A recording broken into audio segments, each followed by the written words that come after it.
Where worlds collide, no matter where you reside. Ew.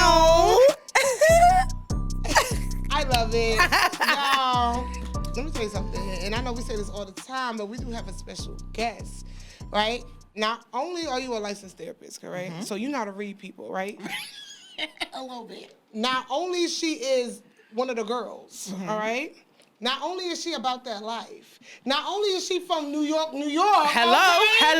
Ew. Y'all, give a round of applause for Joy. Yes.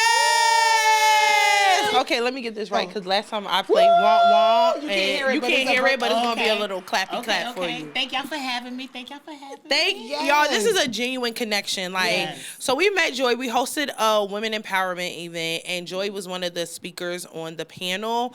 And y'all know how Brooklyn girls get. So we up there, they playing our music. We like, yeah, Brooklyn. She was like, okay, I'm from the Bronx. So we was like, what? She was like, y'all not finna bully me. And it was in that moment we knew we would be lifelong friends with Joy. We locked in. So thank you for coming, because you actually adjusted your schedule and everything. So we really appreciate that. We love that. Were they mad? Were they tight? No. One was just like, why are you in the car? And I was like, I got some things to do after this. So she even was like, well, we can wrap up now so you can go get to what you... my clients, sometimes they stress me out. But I love them, and I think they love me. Okay. You got some of the best teeth I ever seen in my life. This me. She got veneers like... No, I don't have veneers. Yeah. I have braces, though. You know what? I had braces, too, and my shit's starting to spread. Mine too. See, you gotta get the retainer. You got the retainer lifelong, because I had Invisalign. See, I didn't wear my retainer, and then I got a retainer again as an adult, and I stepped on it, and it was in COVID, so I never got a new one. So you can get retainers, and after, even if you... Because how long has it been since you had braces? Years. I think I got them out in the 7th grade. Okay, so me too. Like, I was like 14, 15. Yeah. But I got a retainer when I was like 33.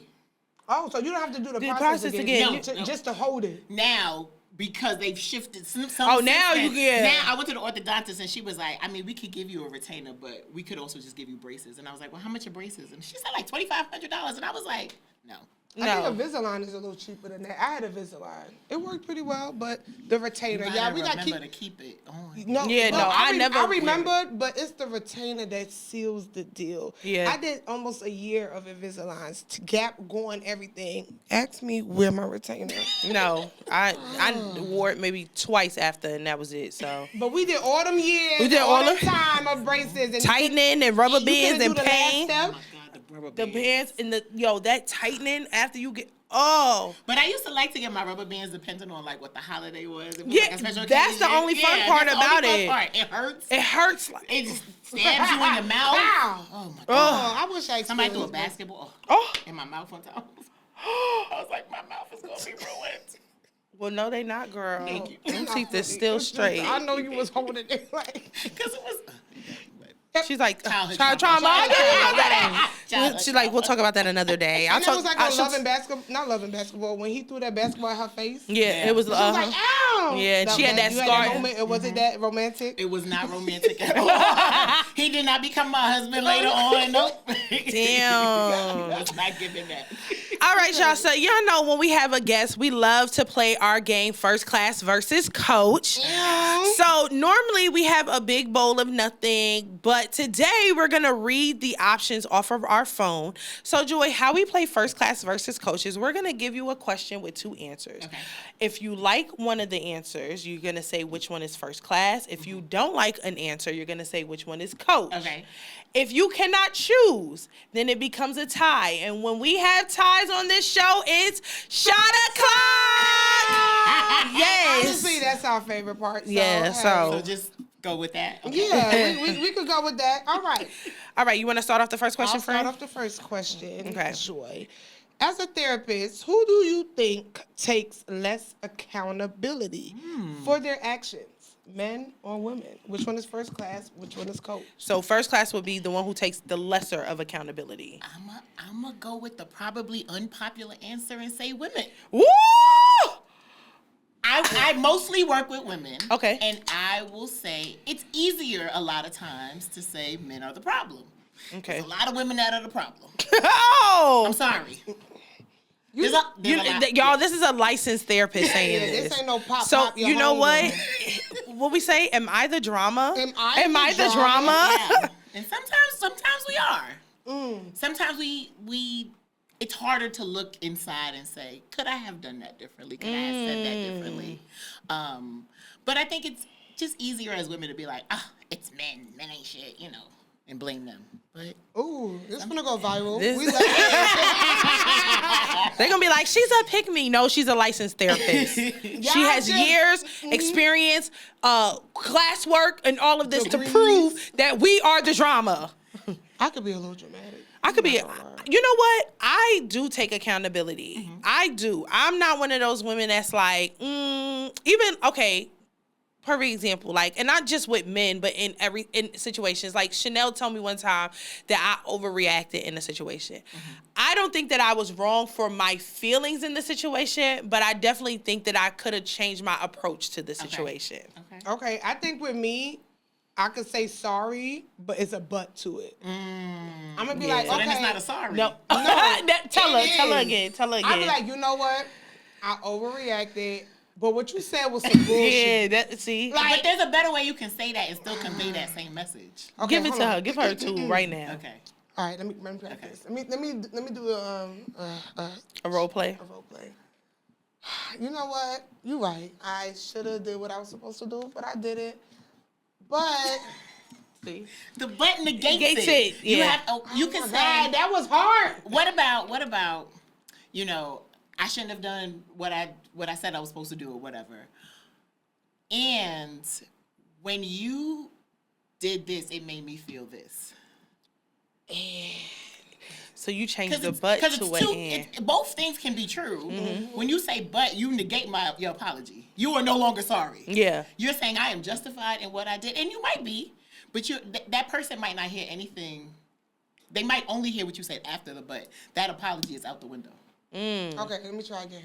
You know We're what? gonna be here all night. You're right. I did overreact. And sometimes you make me feel like this too. So let's work on that. Oh shit! Oh! Girl, her man about to be so happy.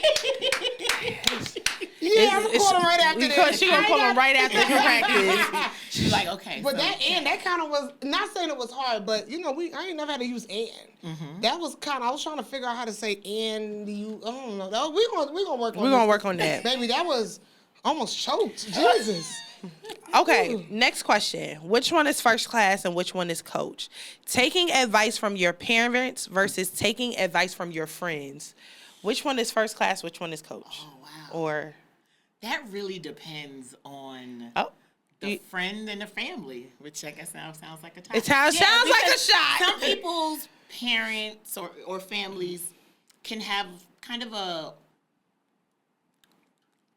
fixed mindset on certain things. So certain things that, like, example, like jobs. Like, I feel like we're of an age of, like, if I don't like my job, I don't have to stay at this job. Yeah. Where some people's parents are like, no, you have to work until you retire. You have to get your pension, and then that's it. There's no leaving because you have to work there for 30 years. And I don't want to do that. No. Most people, I think, now don't want to do that. So, like, if you're getting advice from your parents, you're going to stay stuck.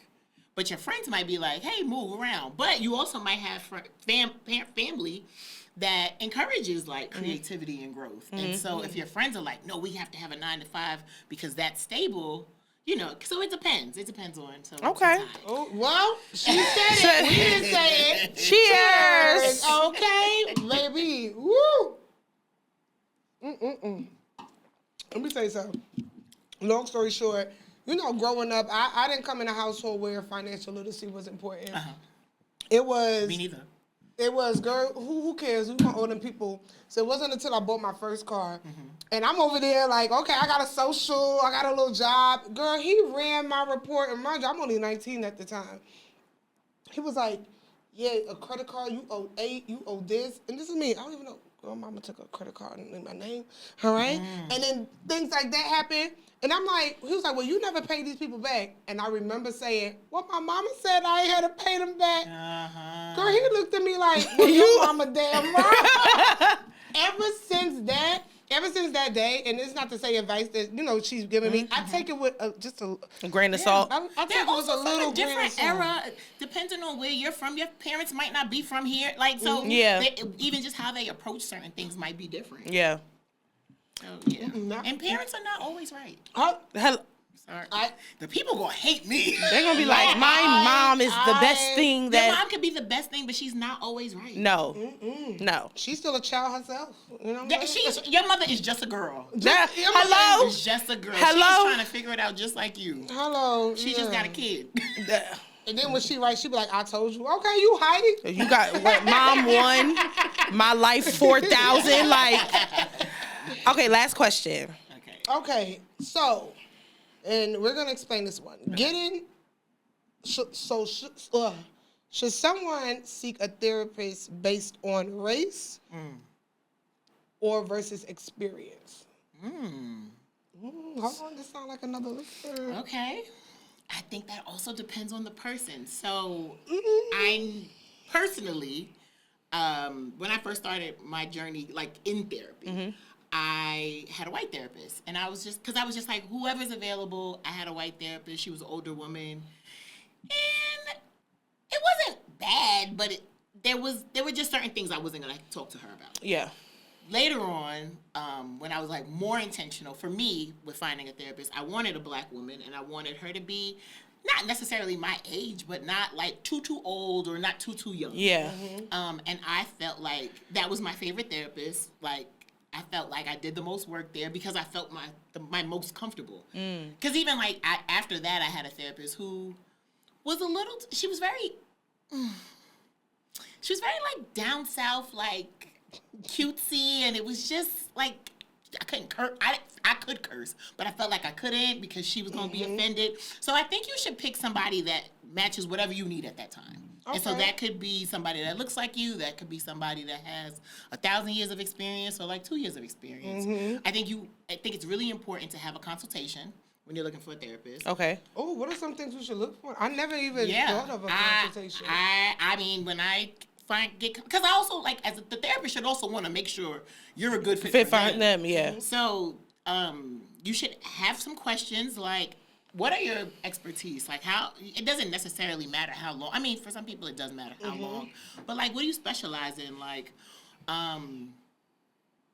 in this climate, like, what are your political views? If, you know, again, depending on, like, where your family is from, what are your thoughts on immigration? I mean, I think you could ask these really difficult questions, because if this person does not believe in some of the things you believe in, or like if you're saying you're like a Christian and you want somebody that's Christian, I think ask those questions, because you might then show up as your best self and get the best out of this therapeutic relationship versus like, this is a person and you're like, I'm uncomfortable and I don't like them, and then you're not going to share. You're not going to open up. Because therapy a lot of times is the conversation you've never had with anybody else. And if you can't sit with this person and talk about these things, then you're wasting your time, you're wasting your money, you're not getting anything out of it. So ask the questions, let them tell you about themselves. Okay, I like that. I had a homegirl, she said she tried the black therapist, but it felt too homegirlish. Okay, that's real. She said if that's the case, I should have talked to my friends. And it was too relatable for her, so she wanted somebody with a different perspective. Okay. And she did pick, I think she's Hispanic. Okay. I thought she's either white or Hispanic. And she said because she don't know me, you know, I don't know you, you could kind of have a different point of view from how I see life, because I feel like, hey, I'm struggling, I'm doing this, I'm a black woman, but the white lady or Hispanic could be like, okay, I hear you, but have you ever thought about it this way? And it's like, that's real. You gave me a different. That's what I'm saying. It really depends on you. You have to be honest with yourself about that, because it could feel homegirly. I mean, like, I have clients where they're like, I feel like you're my big sister or my friend or my aunt or something, but like, when it's time to, we could like kiki, like, oh girl, yeah, whatever. But there's also like work we're doing. Yeah. We're not here just to have fun and like talk about the thing. Like we need to get into the work of it. And if it feels like you're not getting into the work because y'all are just kikiing, that's a different conversation. Yeah, that's how I felt about a therapist I had. She, I feel like she just wanted to be in my business, but not in the way of like, you know, tell me. It was more like, girl, what else he did? And I was like, okay. And, you know, you sitting there, you like, yeah, and then wait a minute, Because it's also like, I mean, and as a therapist, you're human. So there's like, I want to be nosy and I want to know. But it's also like, is me asking what else he said because that helps the story and like helps us get to a solution, or is that just me being nosy? And I think as a therapist, I have to check myself of like, girl, you're just being nosy. Yeah, see, Versus like, I knew helpful. it was more nosy when the only tools you gave me was like, it was just like a repetitive of like, make sure you journal, and I was just like, that's it, that's all we got today. You know what, you know we watch these motivational speakers. You gotta be consistent. I did not pay you $500. I want like we're looking tell me how to fix the problem. Yeah. Do you feel like some stuff is like, girl, have you had that, girl? I don't know what you want me to tell you. Like, yes, that's real. I mean, again, like there are some situations that are so layered that it's like there are a million things you could and should be doing. We need to break this apart and like start with one. And like sometimes people do want like fix it now, and it's like that might not be realistic. Also, therapist jobs aren't to fix you. It's kind of like open up these boxes. Maybe there's many of them, and like unpack the stuff and like work through it and like learn new tools and techniques so that you don't do the same things the same way. You know what? Joy remind me of like, let's say I book Joy for a session, and this probably won't, it probably will happen, but won't in a sense of if you would say this, right? I could be, I'd be like, Joy, Bronx, Brooklyn, yeah, okay, let's talk. Girl, you on. No. I feel like Joy one of them friends that be like, yeah, girl, like you think it's all, not even as a therapist, even as a homegirl. Like, yeah, let's say, your friends talk to you a lot? Yeah. Is it you know how we ask, like, do you want me to vent or do you want my advice? Yeah. Is it like okay, do you want Joy the homegirl or Joy the therapist? Yeah. So I with my friends, I always try to be Joy the homegirl. I try to be, like, turn it off, but they're like, I don't want you therapizing me. And I'm like, I'm not. This is a question I would just ask. How was that balance, for real, with your friends? Because I would be like, girl, leave me alone. I think... I don't try. You know what? In my personal life, I really try to be aloof, and I'll be like, "That's crazy." Like, I would rather be that person than somebody that's like, "Now you have a whole like plan of things you should do." But Rhonda, I think that there's sometimes, like, I do have some friends that aren't in therapy or haven't been to therapy that maybe could benefit from it. Yeah. So maybe I'll like. Do a little salt-based sprinkle sits over there. You know what, girl? Here's a meditation. Maybe not always go over to Hakeem's house to jump on his car. Maybe when you're in that moment, think about this. That's right. Because Hakeem is tired. Right, and it might not be, but it might be like, and what happened the last time you jumped on his car? Okay, well, let's not do that again. Let's not do. That's more. Did he almost shoot you? Right. And after his baby mother stabbed you, did you like that? Don't do that no more. Okay, but that also might, like, in a therapeutic way, it might be like, when his baby mother stabbed you, how did that feel? And then when you woke up in the hospital, did you delete his number out your phone? And why didn't you delete his number out your phone? When his baby mother stabbed you. Like, what did the relationship with him bring you? Gotcha. Like with my friends, we've maybe had that conversation at some point. I know why you with this man. Yeah. With my clients, and I might know why my clients are with this man. A lot of this is a whole nother thing. But a lot of the relationships we're in sometimes are connected to like our childhood and like what we're just used to seeing and experiencing. So like it might be like, you keep going back to Hakeem because you're seeking this attention from him.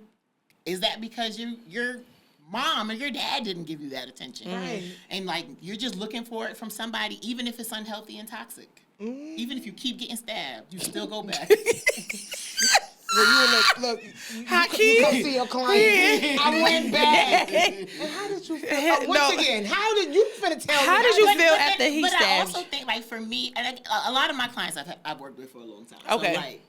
So, like, it gets there, but sometimes it's like, girl, what did you think was going to be different this time? Let me ask you a question, right?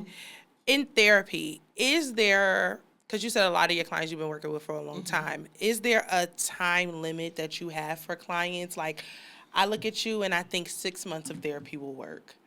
I think it depends on what's going on.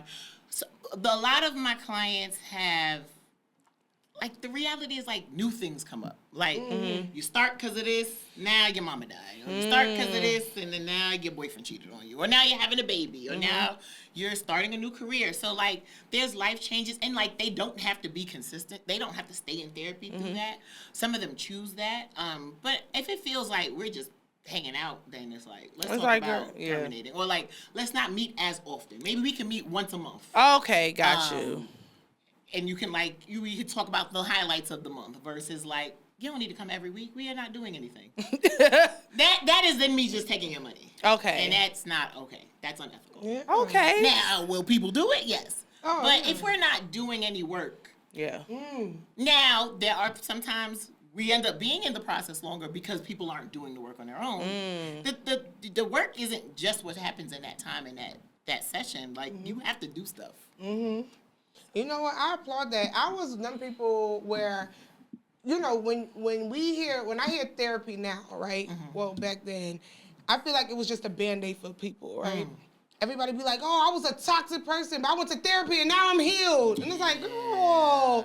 I feel like now is the word therapy. It'll be like, like, oh, I went to therapy. I'm good now. I know how to talk to people. And in my mind, I'll be like, there are people in therapy that are not doing the work. As a therapist, I will tell you that. And it wasn't until, no, don't get it twisted. I still promote people to go. But now I feel like it's this Band-Aid or this cover-up just to have some type of explanation of what you did. Now all of a sudden somebody told you wrong or however it goes.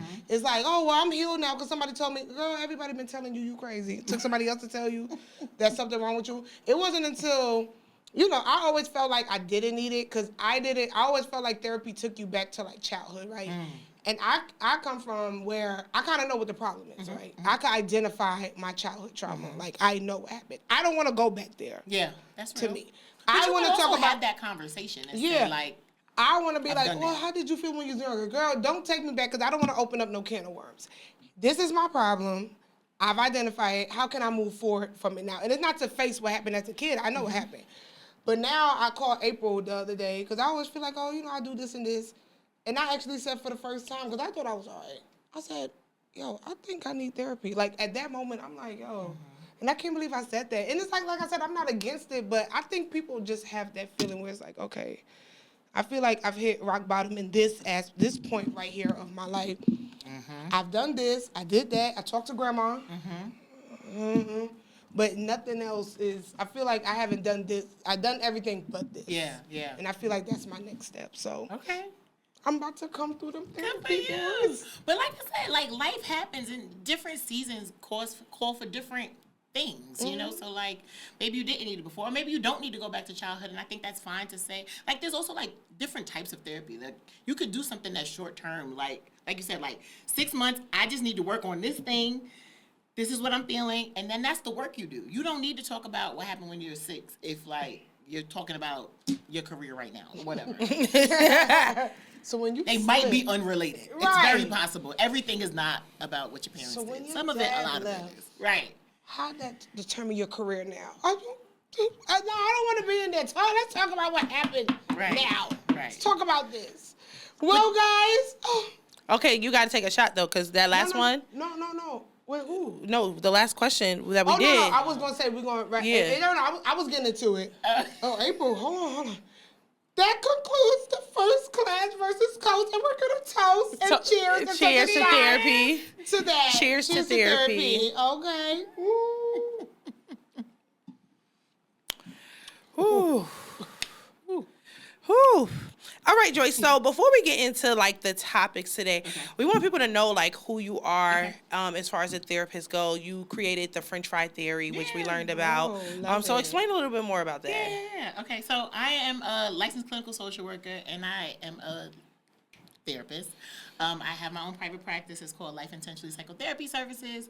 I created this theory called the French fry friendship theory, which is based on like, you know, you have friends, and then I felt, for me personally, it felt like the older I got, it was like weird. Like this used to be my best friend, but she don't show up like my best friend anymore, or I'm not showing up as her best friend anymore.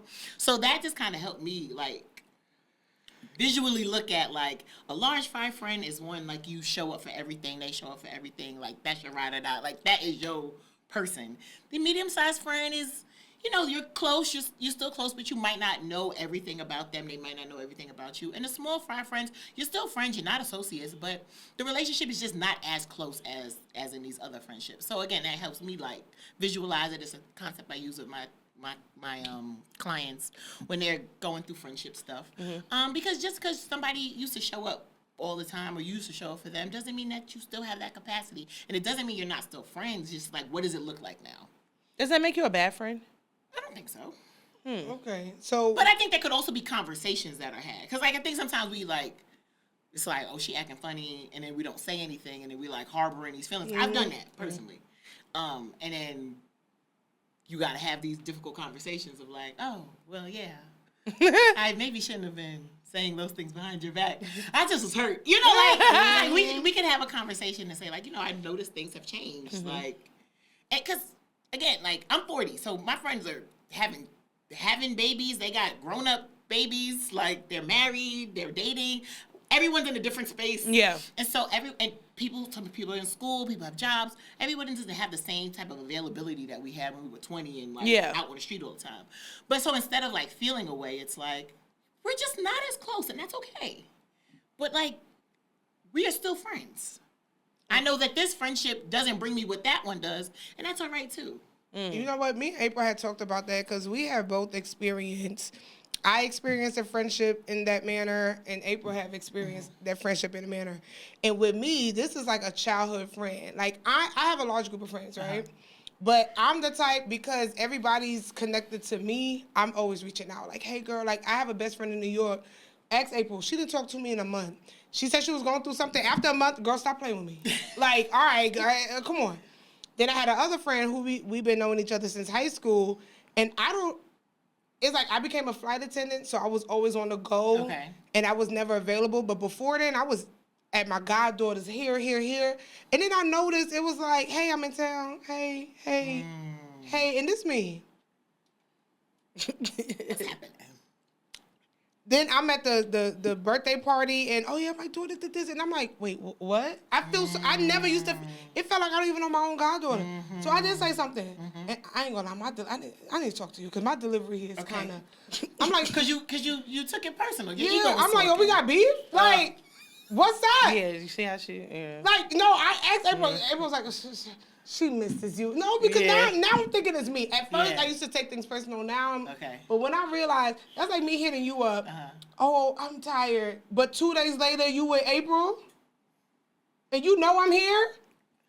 So you didn't want to hit me up? Oh, no, it's beef. It's beef. You know? You clearly hate me. And we had it where somebody did express, hey, I noticed maybe, assumption, you hang with this person more, but I feel left behind now. You know?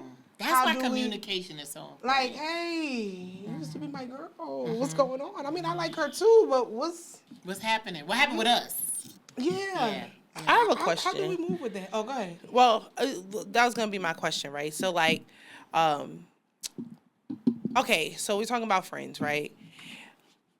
I went through a big transition. So I was married at one point, basically, and then I wasn't. Now I'm outside living my best life, and a couple of friends have expressed like, oh, well, you know, you're in this moment, but you don't check in for these moments.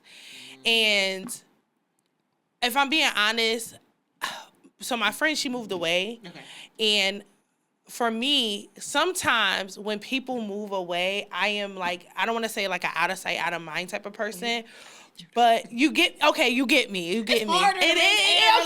Okay. So it's more work. I'm not seeing you every day. You're not as in close proximity. That's real. And that's my best friend. Like, so it was a little rocky there because it was like she moved. I have a whole new life now. Like, I'm a media personality where when I say we outside, Joy, thank you. No, Joy, doing big things, and we outside, young, wild, and turned. You know, and then it just became like, how do you, because I still feel like for me, like I'm still in that space of like young, wild, and turned. So sometimes I have to like, be like, okay, April, like, did you check in? Did you do this? And sometimes it's hard to like do this, and it's not I'm neglecting the friendship, and not even just my friend. But like people have said this to me, and I'm just like, what do y'all want from me? No, like I was getting hit left, right, son, like, and I'm like, wait, like, what do y'all want? So people are feeling like you're not showing up for them. Yes. Do you have the capacity to? I don't know. I feel like for me, I spent a lot of my time being one-dimensional. Like I was a mom and I was in a long-term relationship. You could basically say we was married.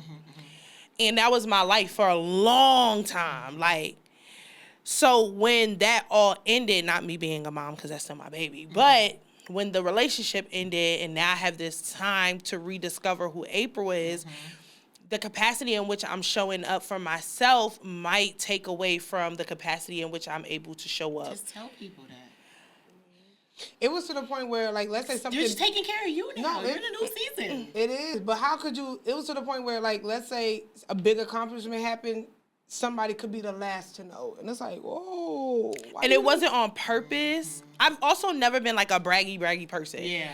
And I also feel like in the situations of now, like where we're at, it's like, whoa, like, girl, we on Fox 5, like we doing stuff, like it's like. So exciting. So it would just be like, okay, like it would happen and I would be waiting for the next success. So to me, it's not that it wasn't important to say, but it's like in this industry, you're only as big as your last success. So what's the next one?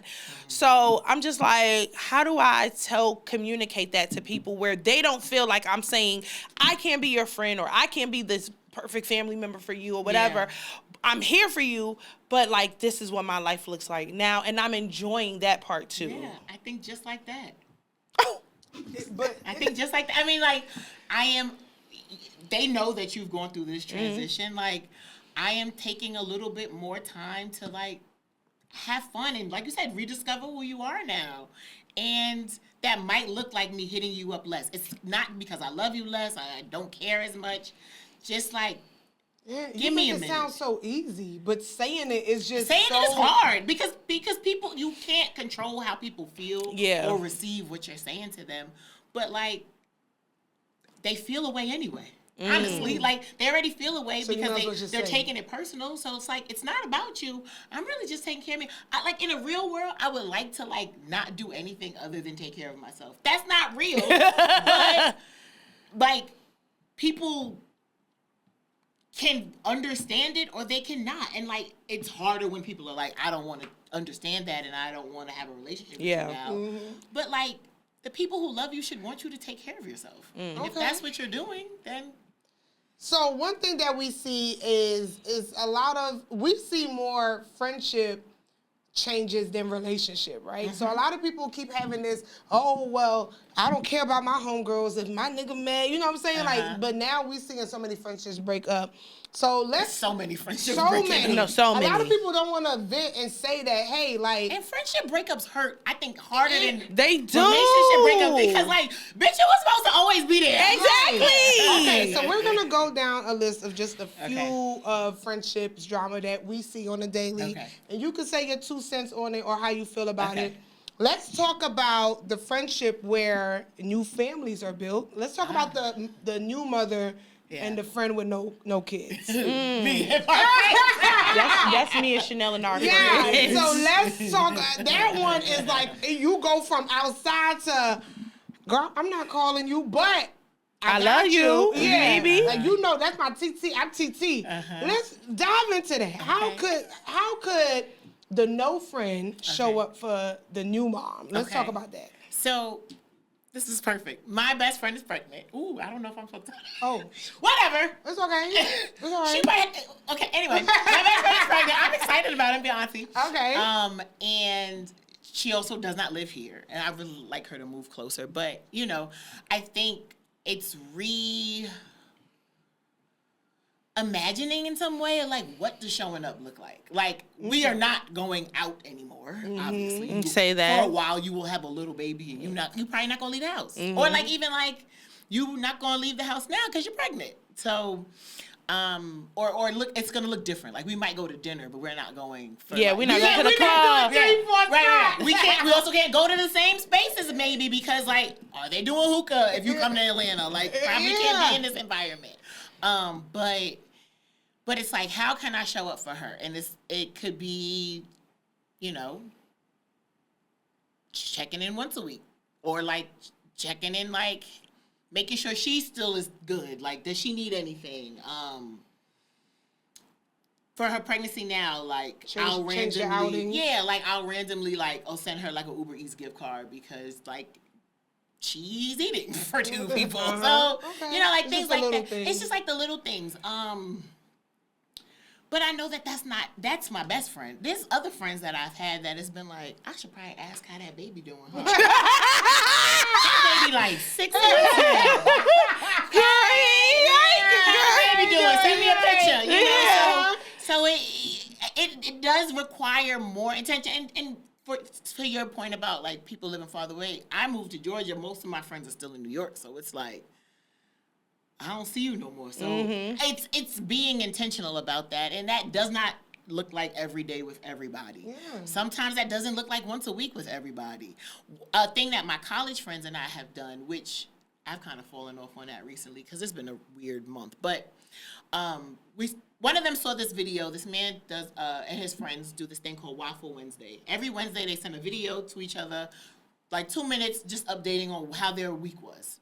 So my friends from college and I started doing that because we don't talk other than, I mean, like in group, you know, this person, these people are best friends, these people are close. But as a group, as a unit, we haven't been as close as we have been since college, you know, because our lives are different. People are, again, have our parents are married. There's 2 single ones of us with no kids. So we're like, we're outside. We're going to parent-teacher conference. So, like, that has been a way for us to really, like, connect and, like, catch up. Mm-hmm. And it's been good because it's like, otherwise I don't know what you're doing. Yeah. Usually. Okay. So it's really being intentional about it. If you are a person like me who also has bad memory and you can schedule a message, schedule it. Like, if you're thinking about somebody, send them a message. Mm-hmm. Let's flip it. What advice do you have for the new moms who can't do what they do? Yeah. You know, but they're holding something against you. What advice do you have for them? Like, hey, my friends don't talk to me no more. I know I had a baby, but I want to go out. And it's like, girl, you cannot. You cannot go. What advice do you have for them? But I would say also to communicate that and not take it personal. Not take it like, you don't want to be around me because I just had a baby. But more of like, hey, I still want you to consider me as your friend, as this person, not just this baby's mother. Maybe we can't go to the club, but like we can still go to brunch maybe. Mm-hmm. Yeah. So I think it's a subconscious thing. Like communication. I feel like it's so subconscious because to me, like, once you tell me you pregnant, I'm like, okay, well, check you off the list. You can't do nothing anyway. Like, you know, it's not to be mean or anything because that actually happened with me and my sister. Like, my sister has 2 babies, small, 2 and a baby that's just hit 6 months this month.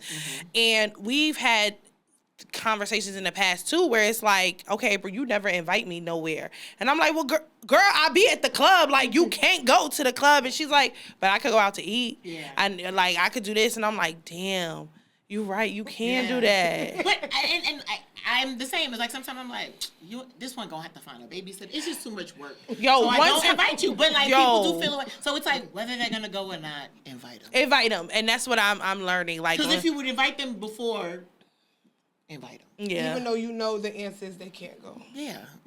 But maybe they just want to be included. And that's what she said. She was like, it's not even about the fact that I can't go. It's just like, damn, just ask me. Yeah. Like, you know, even if it is a no. And I'm like, okay, you know. Right. And you know what it is too? Is it a hard adjustment for the non-friend without kids to switch the scenery? Because sometimes I don't even, like April said, we don't even program to do. One time we went to dinner and we was like, and we went with a friend who was pregnant. So we went and we was like, should we go get some drinks and hookah? But it was like, oh, she can't. It was like, Yeah, it's like, is that all we? We was like, in there like this. I mean, I hope you had drinks. I mean, we could drop you off. Like, do you we think can we drop can't? you off. Yeah, like Do you think we can't just switch? why we like, can't just be normal? Like, why we can't just do a normal. sit down brunch? The food is good. Good, Even if we don't go home after, it's just like sometimes I think too. The first thing I always ask is, do they got hookah? Okay. And it's And like, that's probably not what you're going to smoke with. exactly. It's like, oh, you know right. what? People with no kids. I'm sorry. We I want to send a public We just assume the worst. Like, girl, we trying to go here. Okay, so why you can't go here? What? It's like, you know what? Every brunch I've been to is a side of eggs with bounce that ass. I don't want to sit down and toast. I want to hear some music. And it's not to say they can't, but I don't know why. It's not because we still we got young, work wild, to- and turn. And the problem is we in our damn 30s. We need to sit down because we ain't brunch. got no prospects, no kids on the way, no nothing. Oh, you know what, Joy? Let me ask you about that, right? Because I'm 34. I'm 33. Y'all so young. No, are we? Are we? Because judging by the podcast Men World, we're senile. Judging by Trick Daddy, we're too old. No man was gonna want us. As a Trick Daddy. Trick Daddy. Look at the messenger. Look He at the messenger. said he don't talk to any woman that's 34 and up because by that time they're We're old. washed up. We're washed up. Yes. Oh my God. You Yes. get a lot of women who vent about being single. That's the next Yes. one. Okay. I know each situation is different. And we're going to dive into the accountability part, Okay. right? It's to the point where in my 20s, I don't care if my friend slash their tires. I'm Period. with you. Yeah, girl, because I'm encouraging it. Yeah, now I'm at the age where, okay, I see. Me and April had a friend. And after a while, I'm like, We was like, I think I see why she's the problem. Pablo. It was like, Like beautiful gal. Yes. Successful gal. Yes. All of that. But now I'm like, issue. I'm like, oh my God, I'm starting to sound like these men. Oh. Yeah. Okay. Yeah. Let's talk about that. Let's talk about the women who are single and you see why they are single. Because that is real. So let's and there's dive women into in that. relationships that you like, I know that nigga hates you. So you're saying women are or can be the problem? Can be. I'm not saying they always are. Don't get me beat All right, up. this is going to be our clickbait. Okay. Besides accountability, what's the biggest problem women have when it comes to either finding a man or being in relationships where the man is like, bitch, I can't take you? I think communication. I think women are very passive aggressive and they don't say what they are actually thinking and feeling, and they're not direct because women are taught to like tiptoe around things and like be likable and be like sweet. And so we're not just direct and say like, I don't like that or whatever it is. It's like, I think maybe, we Yeah. dance around shit too much instead of just saying the thing. And I think that men get annoyed by that. Let me tell you something. I get annoyed by that. Let me tell you, I was having a conversation with this guy, right? So he did something. I told him I didn't like it. So he did it again. So he sent me something and I was like, I already told you I didn't like it. He was I'm so he was picturing what he like, sent you. yo, so he was like, you don't know how to communicate because you never said this. So I said, let me tell you what I did. I screenshotted the exact conversation and I sent it to him. All this nigga said was, oh, yeah. Because I'm tired of you niggas. I've learned to be more direct in conversation because I used to be a passive aggressive like thing. And you have to realize like men really aren't mind readers. Like Nobody is a mind my own reader. body is a mind reader. You So have to it's tell people what you want and what you need. Okay.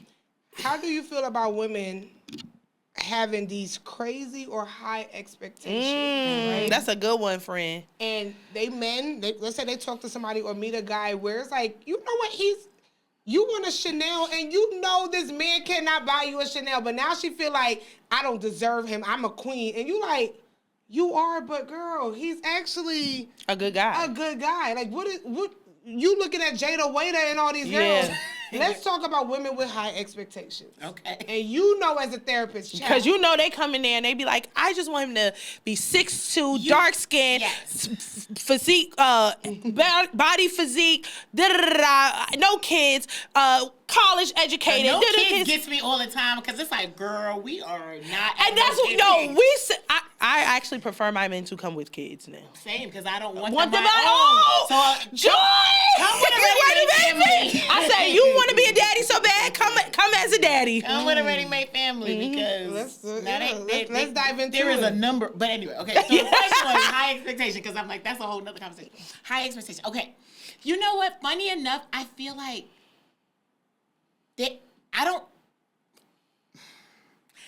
I think that's a Georgia, Atlanta. Ooh, that was our next question. No, that literally. Our question was, do you think it depends on the region? Yes. I think it's very much regional. Most of my clients are in New York. Okay. Oh. And where you would think that there would be more of that attitude also, like Atlanta and New York are similar in some ways, I feel like some of their expectations aren't high enough. And I think that's because they've been disappointed so much that they're like, he has a head and eyes. And that's And okay thank with God. me. And it's like, girl, like, you are So getting... are you saying New York women a little bit more chill than? I think so. I think New York women are a little more independent. Yes, and they're that's what I was gonna say. I have my own. I don't really need you for Yeah. this. You could add it. That's nice. But also, I mean, obviously, this depends on the woman. Like, it's not Yeah. just all New York. Okay. Because there's New York women I know that are like, no, he must have all of these lists of things. But I think that you have to be honest with yourself of like, what's really important. Like, sure, I don't think people should date people that they're not attracted to, but people like what they like. But if that's important to you, then be honest and say, like, that's important to me. They need to look this way and they need to have a certain bank account. Like, if that's important, be honest about that. But also know, like, what are the other values? Like, are they nice? Are they kind to you? Yeah. Are they honest? Are they mistreating you, but they got a whole bunch of money? Like, then you're chasing the wrong thing. I saw this thing on Instagram, and it talked about, like, picking a partner based on like their character and talking about like, this is the person that you're gonna be with when your parents die. And I was like, the person I was with when my parents died was terrible. And like that whole, my parents dying alone was a bad experience, but being in that relationship made it so much more difficult because that person was so mean and like insensitive, and it felt like I did not have a safe space at home to like feel such a big loss, and even like things that were important to me, like graduating and getting my master's. I finished grad school when both of my parents died. Like at my graduation, him saying, like, are we wrapping up soon? I gotta go play pool. Pool. Me getting my master's is way more important, I thought. But then he also felt like but nigga.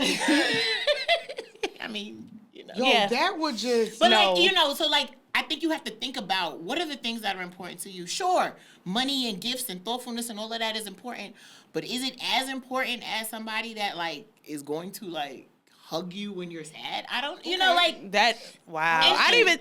That's a great way to think about and you that. can have high expectations, I think, in financially or monetary, but and also like character. I want somebody that's really, really, really kind. Okay. Because I think I'm really kind. And if you're an asshole, and I've dated assholes, like that's not fun. No. Okay. Why are you being mean to me? All right. No, you know what, too?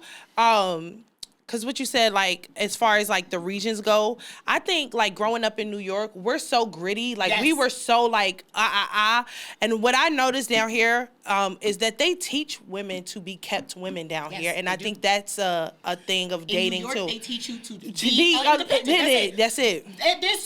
That's why I said I feel like some of my clients don't have high enough expectations because I feel like so many of them are taking care of their men. No, And at this, doing everything. And I'm like, can you fucking stop? at this point, my only expectation is just be able to pay your own bills, because I can't do that. I pay mine, you pay yours. There you go. Right. Yeah. Listen. She's like, you need to Listen, up those standards. I mean, but if that's not important to you, but all of these other things, like Yes. whatever else is on the list, is important, and that's being met. Does it matter if you are paying your own bills? For some people, it does, but like you have to be honest with yourself. Just because this person does it and that person does it, or they talking about it on a podcast or TV, doesn't mean like, or Jada Waiter maybe ain't never had to pay a bill ever in her life. Good for her. But also, I don't think she's a really happy girl with some of the relationships she's been in. And No, that's- how people treat her. So like, what is the trade-off? Okay. That's a big Hello? one. Another one that we see common, women who settle now, right? I hate that one. Okay, so let's say you meet a guy, perfect, oh my God, but he don't want to get married no more, and he don't want no more kids, but that's what you want. But because it's like, Everything else checks the boxes. Everything else check off. It's like, well, I mean, do I take what I get, or just it could be any other thing. Yeah. Women settling. But we're not talking about pookies. We actually talking about Like a good person. Okay, we done with pookies. Let's talk about a good person. That's what I think of when I think of settles. Like somebody's like a good settle. This person shouldn't even know you. No, we know the person should know you, but hey, This person should know you. Okay. I don't like you said you don't want kids, but let's say you meet a guy and he like, no, I want kids, but everything. But if I meet the guy that makes me want kids, And that's what I'ma change my mind. Okay, I'ma but change this my one is mind. He don't want hey, he doesn't want kids. The woman wants kids. and he don't want to get married And no he more. doesn't wanna But get married. every box is like, damn. How important is those kids in that marriage? Oh. Is it going to be something that in 5 years, 10 years, 20 years, you wake up and you regret? And does it feel like a settle? Or does it feel like I have chosen that this person meets all of my criteria and I'm okay with that? Now, for the world, it might look like she's settling, but if she's okay with it, then Do you believe in a good settle? That's a good that's one. a good question. I guess that could be a good settle. The word settle, though. It's like, No, and that's what the my word friend. settle, I feel like Do you changes believe it. in a good settle? I don't know. Maybe. I feel like that's one of those things you might not know right away, though.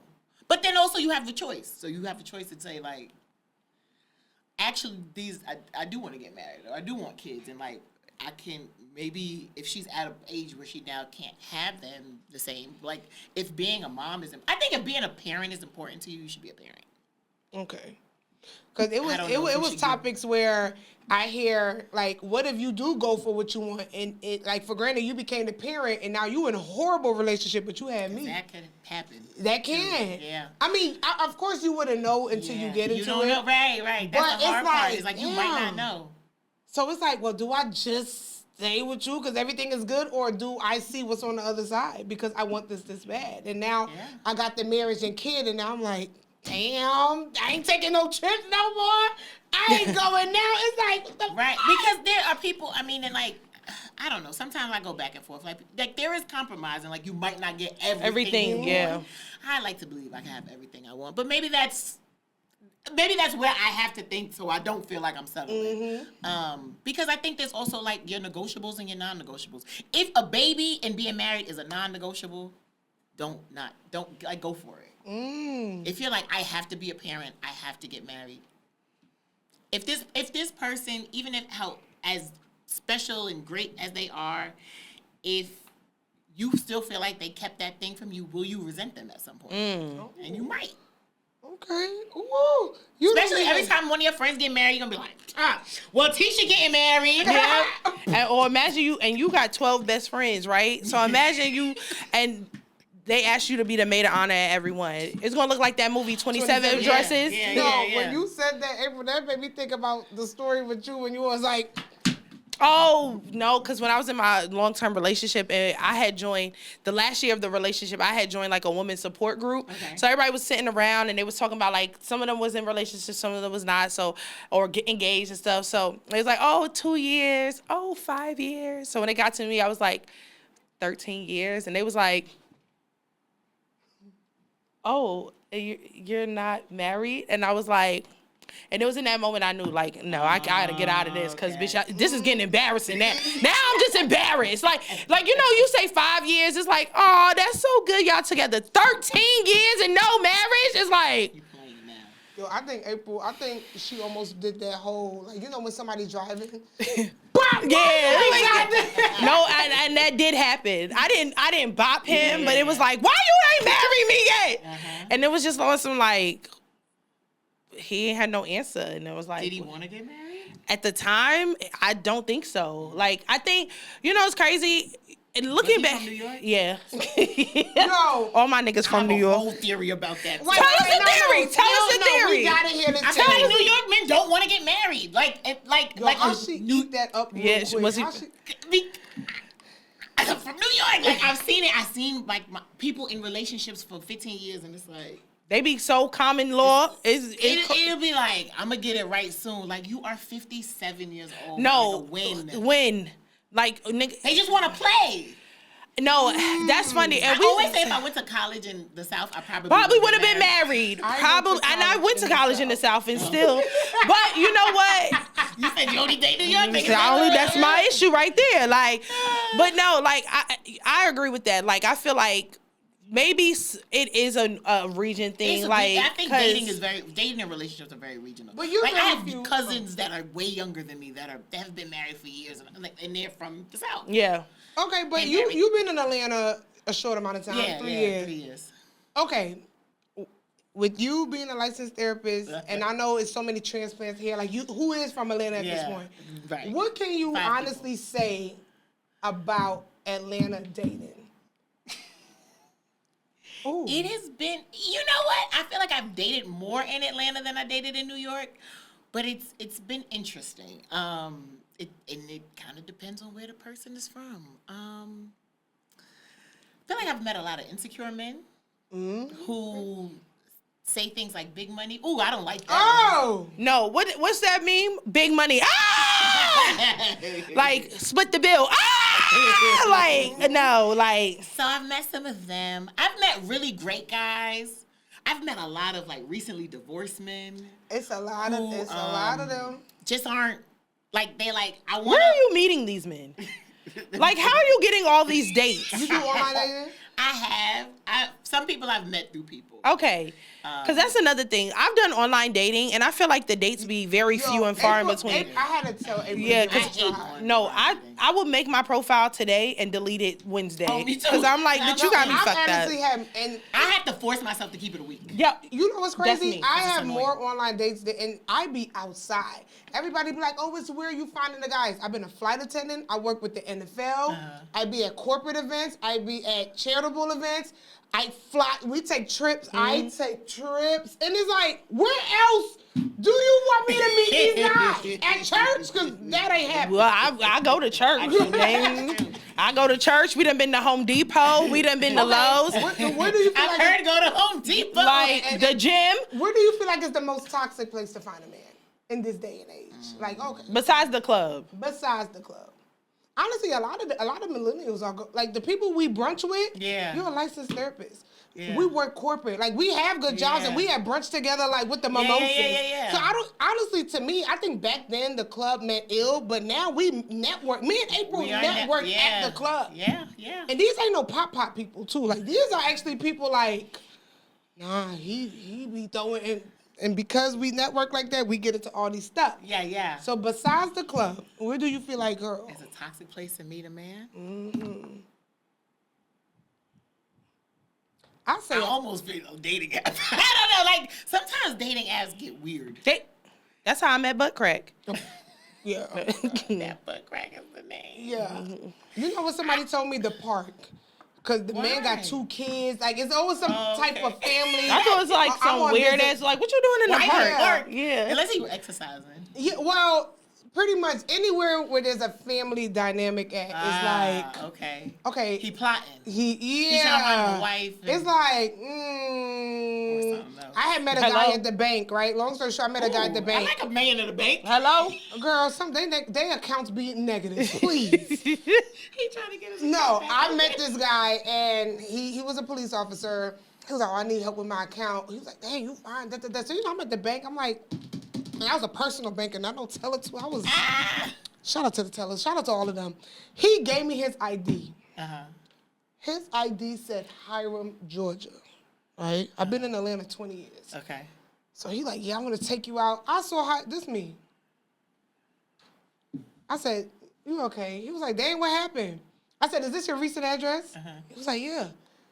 And his ID said 37. I said, this your recent address? I said, you stay at home? He was like, hell no, I'm a grown man. I said, baby, who your family? He was like this, wait, what? I said, ain't no single 37-year-old staying in Buckwheat, Hiram, Georgia. Girl, he looked at me like, damn. I was like, who's the kid? I mean, I do have 2 kids. Get the hell out of my damn face. Was it enough money in an account? No. No, it was like $1,200. No, it was not. Please, and you can tell his direct deposit just hit. Oh, damn. I looked at his ID. I think it's to the point where I could read men now. No, she can. No, she can. Bring him around me. She can. Bring him around me. I'll see some. That's funny. Oh no, that is. So, April, I know you had one last question. Oh, yes. Before we get out of here, I know we've been having a lot of fun. I wanted to talk about dealing with grief. Ooh. And so me and Chanel had this conversation earlier because I'm very open about like why I go to therapy. I suffer from severe anxiety, depression, PTSD, all of the above. Yes, that's not me. I'm crazy, guys. I'm just going through some things. But It's not crazy at all. one of the things I saw a shift in my anxiety take a toll from going from like manageable to like now I'm just like, girl, what the hell is going on? Is last year when my dad got sick, by the grace of God, he's still here, so thank you for that. But it forced me to like look at like grief in a way that I just was like, woo. So what are some ways to deal with grief, or like how do you manage that? Because obviously we're getting older, our parents are getting older, or even just like loved ones, you're losing people in relationships and stuff like that. How do you deal with that? Like, yeah, grief is loaded and heavy and layered because there is no like, this is how you grieve. Like I like to describe grief as a roller coaster. I feel like there's moments that you're like, all right, this is not that bad. And then you're like, why am I spinning? And I feel like I want to throw up. Just get me off this ride. Because you like, sometimes the emotions just come out of nowhere. The feelings just come out of nowhere. For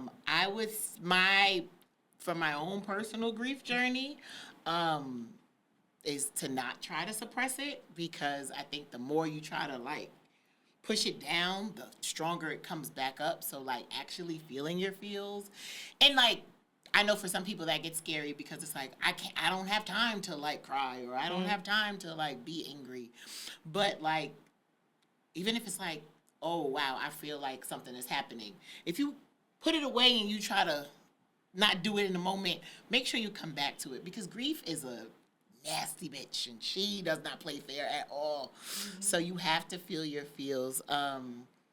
For me, and what I would suggest for people is like having community, like having people around you, I think is really helpful. I'm quick to say, let's go get a drink. I don't know what to do though. Yeah, and like I think that people, there's like the things that you say, whether it's like someone's sick or whether someone died or like someone loses their job or whatever. I feel like there's like the things that you say that for sometimes they can be helpful, and sometimes it's like they're in a better place is annoying to say. Don't say that to people anymore. You know, like things like that. But it could be like, hey, let's meet up, or like, do you need a thing, or like, I'm sending you dinner. Did you eat? You know, like it could just be like for someone who's seeing someone grieve, like showing up for them, like, and sometimes that might just be just sitting there and letting them do whatever they need to do. But for the person grieving, I would say like if you have community, lean on community to like support you. Don't feel like you have to do it all alone. Like it's heavy and it's hard and it's layered, especially if you've had multiple losses. Yeah, that shit sucks. I hate like grief. Ugh. One last question: Do you believe in soulmates? I do. I don't believe that soulmates have to just be like an intimate partner. Okay, I've heard. Yeah, I feel like your friends can be your soulmate. Yeah. Do you if you? I know we're soulmates. If so, you believe in soulmates. Do you believe that like exes could be soulmates, or are exes meant to just be exes? I never had an ex that I felt like was my soulmate, but that doesn't mean that other people don't feel that way. I don't know. I feel like your soulmate is somebody that stays in your life. Despite where y'all are. Oh my God. Like what Usher said about his ex? We ain't good, but we still good. Like, could that be a soulmate? Cause I had this dude tell me like, yo, even like Chanel, even if we stop talking, like you still gonna be around. I'm like, I don't care if we ended good. No. Are you still around? No. Well, we didn't break up yet. Okay. But it was like, hey, like I feel like. They were saying, okay, gotcha. Yeah. Now, I mean, that could also come from a toxic place, but I mean, it could. I don't know. Have you found your soulmate intimately? Yeah. He died though. Oh. That's why I say grief is But yeah, I was in a relationship. We had like planned our whole life out, and then he died. How long y'all was together before? A little over 3 years. Oh, yes. I'm so sorry. Do you feel like you could get that feeling back? Now, yes, there was it. I mean, it's been a long time. I was gonna say, was it recent or? It's been 8 years. It was 2017. Oh. So for like the first 2 years, I was like, I'll never Date again. Yeah. And then I was like, I had to have this like, you're still young and like you still have a lot of life left. Hopefully. Yeah, because you were like 32 then, I was 32 right? when he died. Yeah.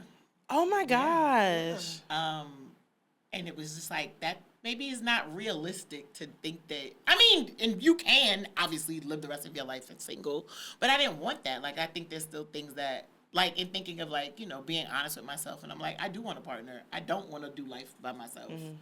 And being honest about that and saying like, now believing, or the last few years really doing the work on myself to believe like that. Because I very much felt like I had one love and that's all you get and that's it. Yeah.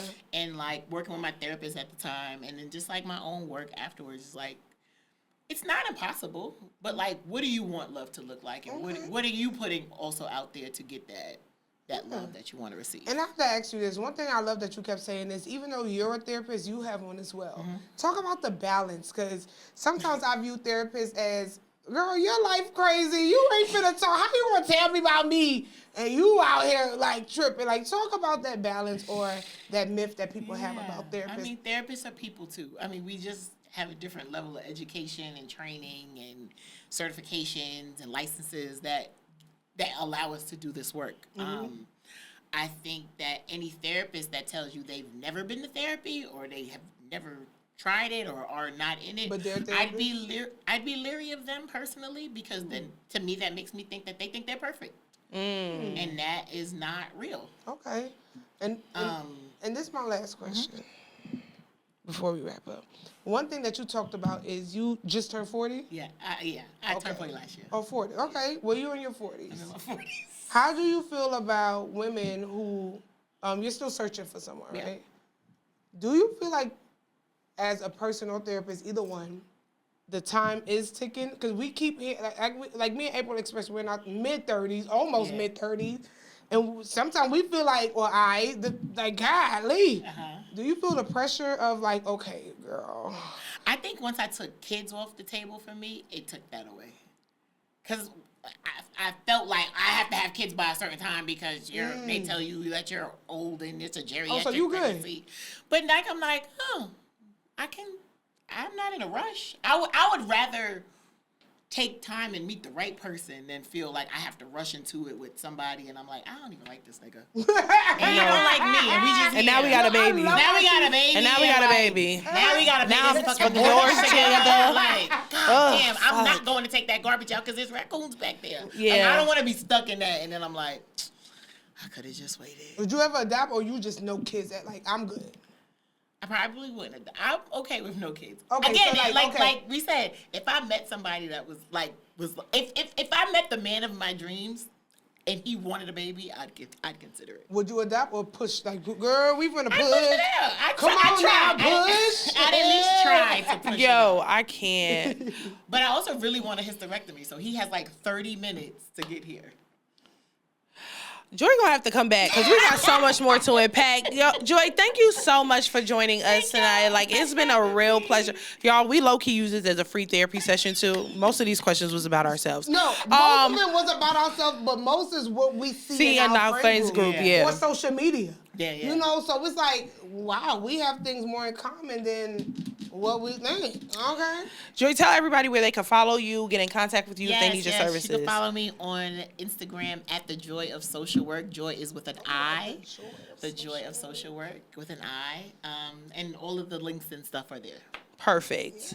All right, y'all can follow me at itsaprilb__.